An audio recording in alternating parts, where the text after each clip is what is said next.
But Sagarika, the first myth that must be shattered immediately is that the joint statement is going to have great electoral mileage, that you're going to win or lose elections. People don't give a damn about the joint statement. Nobody will have, outside Delhi's lootiers, nobody would have read the joint statement. So that this will have any impact on state elections or other kind of elections, that's completely untrue.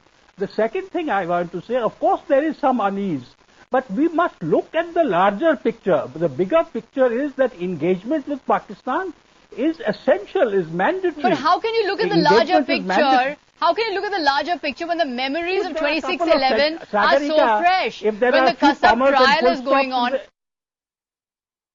But how much has been done? The dossier that they gave Pakistan have made extraordinary. I mean, why aren't we talking about the dossier that was given, in which Pakistan has made extraordinary admissions? Pakistan has said that the whole Bombay attack was planned on their territory, was financed by their people. They've got 5 people in jail. Their charge sheets are... So you can't say that there is no activity. Will we only talk to Pakistan when the last perpetrator is hung up from the lamppost? I mean, we've had 7 months of Kutti. We must engage with Pakistan and we must talk, but we must talk on our own terms. I don't think we should be frightened in talking to Pakistan. Okay, Chandan Mitra, why aren't you about the terms? Why aren't you satisfied with what Pakistan has been doing? As Vinod Mehta is saying, for the first time, Pakistan is actually telling India about what it's done on terror attack. It's actually charge sheeted those 5 people who are languishing in jail. It is making an appeal to rearrest Hafiz Saeed. So why aren't you then satisfied with Pakistan's record this time? Because a leopard never changes its spot. And the fact is that Pakistan has been compelled to make some admissions because we managed to get hold of Kasab. If Kasab had also been killed in the shootout, Pakistan would have denied the whole thing. This time they are unable to do this, and under American pressure, as well as the Taliban invasion of Pakistan, as a result of this, they are making some kind of peaceable noises. But look at what they've extracted out of India. They've extracted Balochistan, about which, I mean, for so many decades, India... We're being asked to make a leap of faith. To hide. But if you have nothing to hide, why agree to include it in a joint statement? So the price that we have paid when we never had any doubts that Pakistan was indulging in cross-border terrorism, but now India is being accused of cross-border terrorism. That Balochistan is a double-edged sword.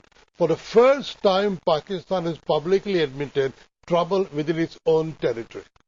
In an international statement, Pakistan is admitting it has centrifugal tendencies, and for Pakistan to admit it has got trouble in Balochistan, that is a major thing, and that is, people will around the world will ask, where is this Balochistan? Why are they worried about it? And then the nationalist movement in Balochistan will come up. Gunships. Fantastic.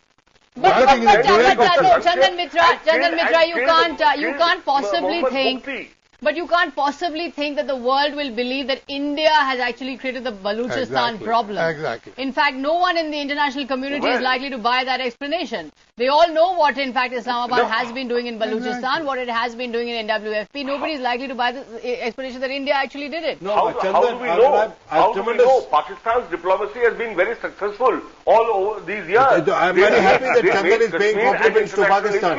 Okay, but I want to read out. By Pakistan. No. I want to just read out... whether people will believe India or not. No. I want to read out a report in the New York Times where for the first time ISI officials actually briefed the international press. And the ISI told the international press that Sirajuddin Haqqani, who was supposed to have bombed our embassy in Kabul, is actually quite a harmless guy. Hafiz Mohammed Saeed is just an ideologue.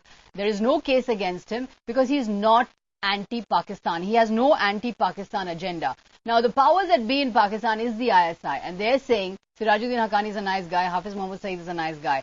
That is what we're looking at right now in the balance of power in Pakistan. Can there be meaningful dialogue if this is the balance of power in Pakistan? May I make a point here? That India and Pakistan, if they are going to engage meaningfully, have to understand the limitations of both governments. We have a limitation called BJP. They have a limitation called Jamaat-e-Islami or other religio-political outfits which are very active there and very keen to exploit any point to derail their peace process.